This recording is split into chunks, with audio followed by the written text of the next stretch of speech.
Dans l'aube suffocante du 28 janvier de l'année 1547, au palais de Whitehall à Londres, l'homme qui avait jadis été considéré comme le prince le plus beau et viril d'Europe agonisait dans un lit puant, son corps obèse de 150 kg, couvert d'ulcères suppurants, incapable de bouger seul, et, suprême ironie, complètement impuissant depuis plus d'une décennie.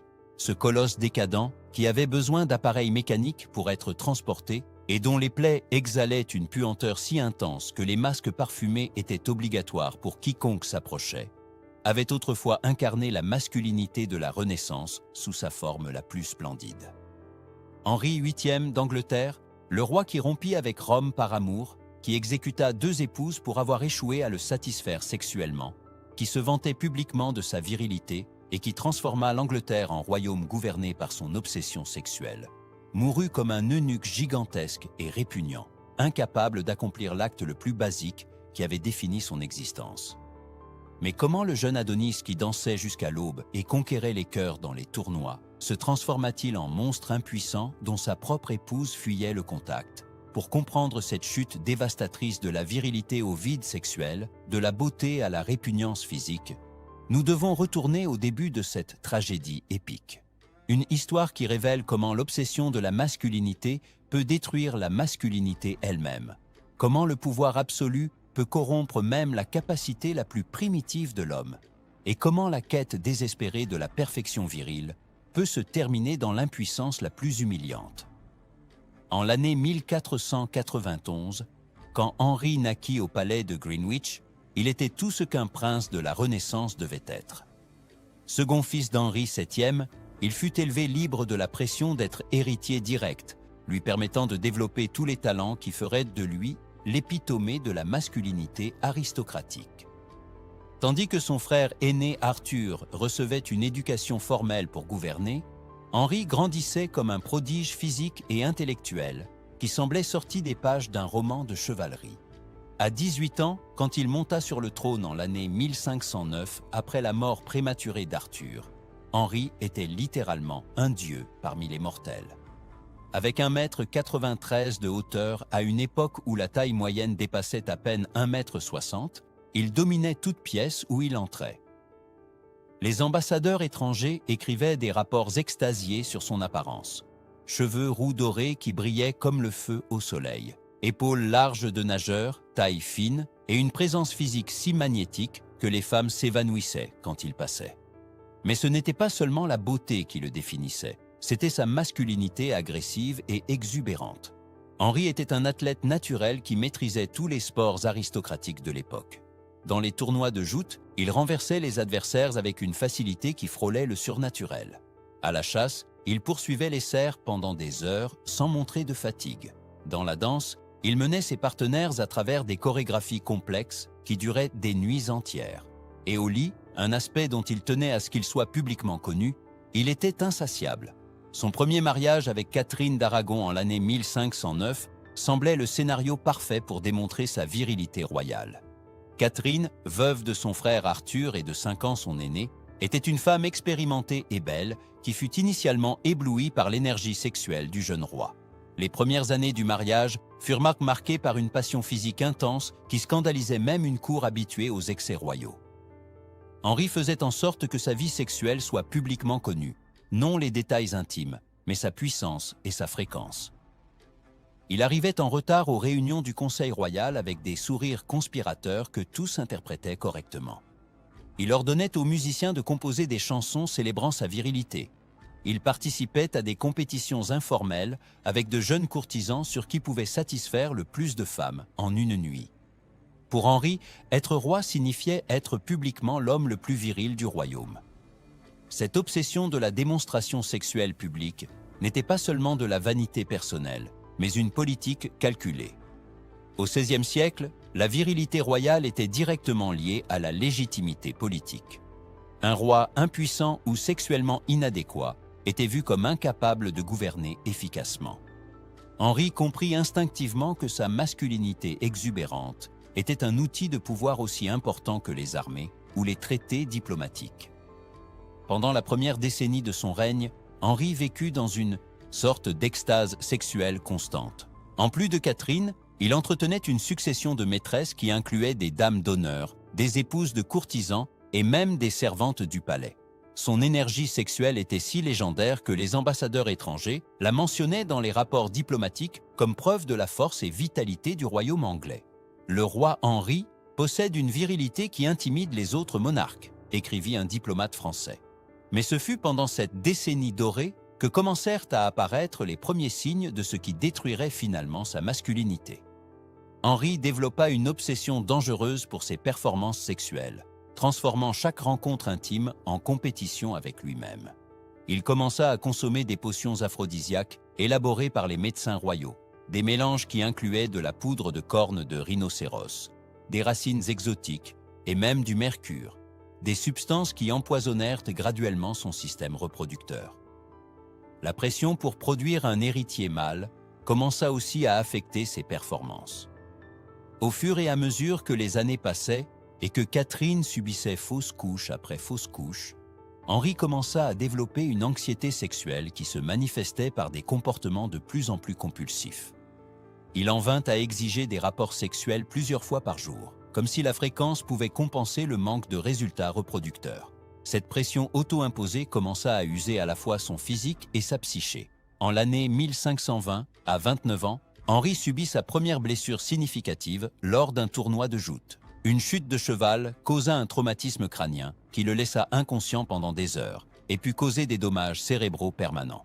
Plus important pour notre histoire, la chute causa aussi une blessure à l'aine qui affecta sa fonction sexuelle, bien qu'il cachât désespérément ce fait à tous, y compris aux médecins.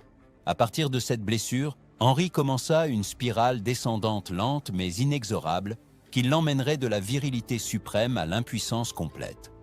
Initialement, les problèmes étaient intermittents, des nuits où il n'était simplement pas inspiré, comme il se le disait. Mais graduellement, ces occasions devinrent plus fréquentes, créant une anxiété qui ne faisait qu'empirer la situation. Pour compenser ces difficultés croissantes, Henri devint encore plus obsédé par les démonstrations publiques de masculinité. Il commença à organiser des compétitions athlétiques où il gagnait toujours, non par habileté supérieure, mais parce que personne n'osait le vaincre. Il augmenta exponentiellement le nombre de ses maîtresses, non parce qu'il était plus viril, mais parce qu'il espérait que la variété compenserait ses performances déclinantes. Et il commença à faire des déclarations de plus en plus grandioses sur sa puissance sexuelle, comme si les mots pouvaient créer la réalité que son corps ne pouvait plus produire. L'affaire avec Anne Boleyn, qui commença en l'année 1526, fut largement motivée par cette crise sexuelle cachée. Anne représentait non seulement une nouvelle passion, mais une chance de se prouver que ses problèmes étaient la faute de Catherine, pas la sienne. Pendant les 6 années de cours obsessionnels qui précédèrent à son mariage avec Anne, Henri réussit à se convaincre qu'une épouse plus jeune et sexuellement stimulante restaurerait sa virilité perdue. Mais le mariage avec Anne en l'année 1533 révéla la cruelle réalité. Le problème était en lui, pas dans ses partenaires.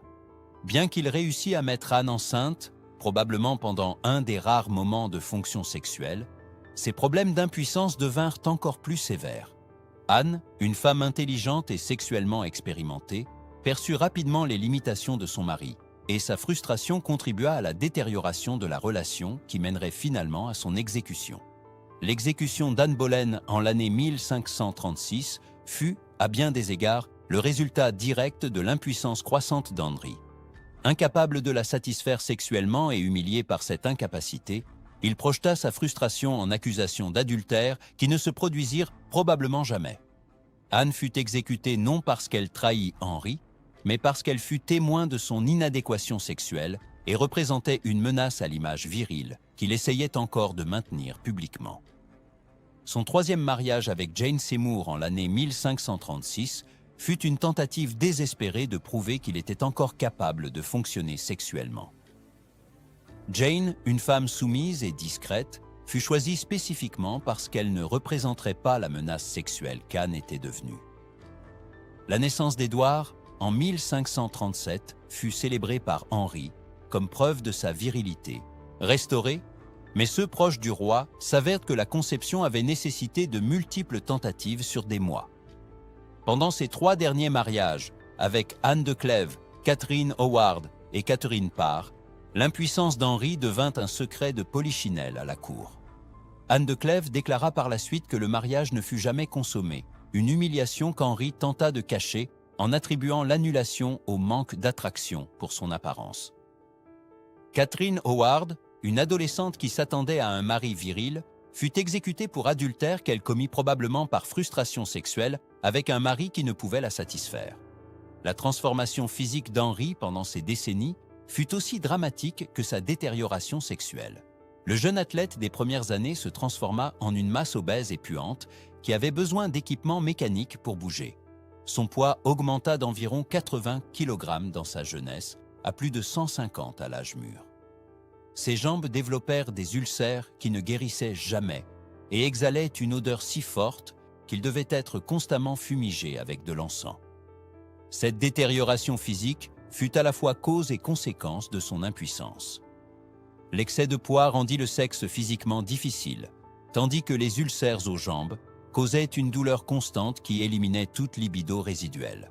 Les traitements médicaux de l'époque, qui incluaient des saignées fréquentes et des potions à base de mercure, ne firent qu'empirer sa condition générale et réduire davantage sa fonction sexuelle. L'impuissance d'Henri affecta aussi profondément sa psychologie et son comportement politique. Incapable d'exercer une dominance sexuelle, il devint encore plus tyrannique dans d'autres domaines, comme si la cruauté politique pouvait compenser l'inadéquation sexuelle. Ses exécutions devinrent plus fréquentes et capricieuses. Sa paranoïa augmenta dramatiquement, et son besoin de contrôler tous les aspects de la vie de ses sujets devint obsessionnel. Pendant ces dernières années, Henri développa une fixation pathologique sur de jeunes hommes musclés qui servaient comme garde personnel. Bien qu'il n'y ait aucune preuve de relation homosexuelle, son obsession d'observer des corps masculins jeunes et athlétiques suggère une nostalgie désespérée pour la virilité qu'il avait perdue. Il passait des heures à regarder les soldats s'exercer, comme s'ils pouvaient absorber leur jeunesse et puissance par la contemplation. L'ironie finale de la vie d'Henri fut que le roi qui avait rompu avec Rome à cause de son obsession sexuelle termina ses jours complètement célibataire. Catherine Parr, sa dernière épouse, était effectivement une infirmière glorifiée qui s'occupait de ses besoins médicaux et évitait toute intimité physique. L'homme qui s'était jadis vanté de son insatiabilité sexuelle passa ses dernières années sans aucune activité sexuelle. Les dernières années d'Henri furent marquées par une décadence physique qui reflétait parfaitement sa détérioration sexuelle. Les documents médicaux de l'époque, préservés dans les archives royales, décrivent un homme dont l'apparence était devenue grotesque au-delà de l'imagination. Ses jambes étaient des masses infectées de chair pourrie qui devaient être drainées quotidiennement. Son torse s'était élargi à tel point que des vêtements spéciaux devaient être confectionnés hebdomadairement pour accommoder sa croissance constante. Ce qui révèle peut-être le plus sur la condition d'Henri et comment il essayait de cacher son impuissance même à lui-même. Il développa des rituels matinaux élaborés où de jeunes courtisans étaient forcés de raconter des rêves érotiques fictifs, comme si entendre parler de la virilité d'autrui pouvait d'une certaine manière restaurer la sienne. Il ordonnait aux musiciens de composer des chansons célébrant des conquêtes sexuelles imaginaires et forçait la cour à chanter ses fantaisies comme si elles étaient réalité. Pendant ces 5 dernières années, Henri devint aussi obsédé par des potions et traitements de plus en plus bizarres pour restaurer sa puissance. Il importa des spécialistes de la virilité de toute l'Europe, payant des fortunes pour des traitements qui incluaient des bains dans le sang de jeunes taureaux, l'ingestion de testicules de bélier crus et l'application de cataplasmes faits avec des excréments d'animaux considérés comme sexuellement puissants. Aucun de ces traitements n'eut d'effet au-delà d'ajouter de nouvelles odeurs répugnantes à sa puanteur corporelle déjà insupportable. L'obsession d'Henri pour sa masculinité perdue se manifesta aussi par des comportements de plus en plus étranges concernant les jeunes hommes à la cour. Il commença à exiger que les gardes personnels se déshabillent en sa présence pour des inspections de conditions physiques, des sessions qui duraient des heures et laissaient les jeunes soldats profondément mal à l'aise. Les 7 ambassadeurs étrangers rapportaient ces inspections comme preuve que l'esprit du roi s'était détérioré avec son corps. Peut-être l'aspect le plus pathétique des dernières années d'Henri fut sa tentative de vivre par procuration à travers les conquêtes sexuelles d'autres hommes. Il forçait de jeunes courtisans à raconter en détails intimes leurs rencontres avec les dames de la cour et récompensait généreusement ceux qui fournissaient les descriptions les plus vives. Ces sessions de voyeurisme verbal devinrent une forme grotesque de divertissement royal, où l'homme qui avait jadis été le conquérant suprême se réduisit à auditeur impuissant des aventures d'autrui. La mort d'Henri en l'année 1547 fut profondément symbolique. Le roi qui avait défini son existence par la virilité mourut comme un eunuque de fait, sinon de droit. Ses derniers mots, selon les témoins, furent une lamentation sur ne plus être un homme, une confession finale que son obsession de la masculinité était devenue sa malédiction. Les médecins rapportèrent que même inconscient pendant ces heures finales, Henri murmurait les noms de femmes qu'il avait possédées des décennies auparavant, comme s'il essayait d'évoquer par la mémoire la puissance que son corps avait perdue à jamais. L'héritage sexuel d'Henri est l'une des ironies les plus cruelles de l'histoire royale anglaise. Le roi qui révolutionna la religion anglaise à cause de son désir sexuel finit incapable d'accomplir l'acte qui avait motivé tant de ses décisions historiques. Ses 6 épouses, dont 2 qu'il exécuta pour supposée inadéquation sexuelle, souffrirent probablement plus de son impuissance que lui-même, forcé de feindre la satisfaction avec un homme qui ne pouvait les satisfaire. L'impact de l'impuissance d'Henri sur l'histoire anglaise est difficile à exagérer. La réforme protestante en Angleterre, qui sépara le pays de Rome pour toujours, fut essentiellement le résultat des frustrations sexuelles d'un homme. L'exécution d'Anne Boleyn, qui choqua l'Europe et établit un terrible précédent pour le traitement des reines anglaises, fut motivée par l'humiliation sexuelle d'Henri. L'instabilité dynastique qui affligea l'Angleterre pendant le XVIe siècle eut ses racines dans l'incapacité du roi à maintenir des relations conjugales stables à cause de sa dysfonction sexuelle progressive. Les documents contemporains, dont beaucoup restèrent censurés jusqu'au XXe siècle, révèlent que l'impuissance d'Henri était connue non seulement à la cour anglaise, mais dans les cercles diplomatiques de toute l'Europe. Les ambassadeurs français, espagnols et allemands incluaient des références voilées à l'inadéquation physique du roi anglais dans leurs rapports confidentiels. Cette information était utilisée comme outil diplomatique. D'autres puissances européennes, calculant que l'instabilité sexuelle d'Henri rendait l'Angleterre un allié peu fiable. L'influence de la dysfonction sexuelle d'Henri s'étendit aussi à la culture populaire de l'époque. Des ballades satiriques circulaient secrètement dans les tavernes londoniennes, se moquant du « roi » qui ne pouvait être homme dans son propre lit. Des pamphlets anonymes, imprimés dans la sécurité des Pays-Bas, décrivaient en détail humiliant les supposées aventures sexuelles ratées du monarque. Bien que la possession de ce matériel fût punissable de mort, sa popularité démontre comment la réputation sexuelle d'Henri était devenue une question d'intérêt public. La détérioration physique qui accompagna l'impuissance d'Henri créa des problèmes pratiques qui affectèrent le fonctionnement du gouvernement anglais. Pendant ces dernières années, les réunions du Conseil royal devaient fréquemment être annulées à cause de la puanteur insupportable qui émanait du corps du roi. Les diplomates étrangers se plaignaient de ne pouvoir se concentrer pendant les audiences parce qu'ils étaient constamment distraits par l'odeur de chair en décomposition. Certains ambassadeurs allèrent jusqu'à porter des masques parfumés pendant les rencontres officielles, une insulte diplomatique sans précédent. La transformation d'Henri de symbole suprême de virilité en eunuque pathétique offre des leçons profondes sur la nature de la masculinité et du pouvoir. Son obsession de la performance sexuelle comme mesure de la valeur personnelle créa une anxiété qui devint autoréalisatrice. Plus il s'inquiétait de sa virilité, moins il devenait viril. Plus il essayait de prouver sa masculinité par des démonstrations publiques, plus son inadéquation devenait évidente pour ceux proches de lui. L'histoire médicale d'Henri illustre aussi comment la médecine primitive de l'époque empirait souvent les problèmes sexuels au lieu de les résoudre. Les traitements au mercure, les saignées constantes et les potions exotiques qu'il consommait pour améliorer ses performances accélérèrent probablement sa détérioration sexuelle. Son refus d'admettre les problèmes aux médecins compétents signifiait qu'il ne reçut jamais un traitement adéquat pour des conditions qui auraient pu être gérables. Plus fondamentalement, la vie d'Henri démontre les dangers de définir l'identité masculine exclusivement par la conquête sexuelle. Quand sa capacité physique commença à décliner, un processus naturel pour tout homme, il n'avait pas d'autres aspects de masculinité pour soutenir son estime de soi. Son intelligence considérable, ses compétences politiques et ses talents artistiques furent éclipsés par son obsession de la performance sexuelle. Le règne d'Henri révèle aussi comment les questions sexuelles personnelles peuvent avoir des conséquences politiques massives. Ses décisions sur le mariage, le divorce et l'exécution d'épouses furent largement motivées par des frustrations sexuelles privées, mais transformèrent le paysage religieux et politique de l'Angleterre. La réforme anglaise, l'un des changements les plus significatifs de l'histoire européenne, fut en grande partie le résultat des inadéquations sexuelles d'un homme. La leçon la plus sombre de l'histoire d'Henri pourrait être comment le pouvoir absolu exacerbe les problèmes sexuels au lieu de les résoudre. Comme roi, il ne reçut jamais de retour honnête sur ses performances ou comportements. Ses partenaires étaient forcés de feindre la satisfaction, ses médecins avaient peur de donner des diagnostics précis, et ses courtisans renforçaient son auto-illusion sur sa virilité. Ce manque de réalité externe permit aux petits problèmes de se transformer en dysfonctions sévères.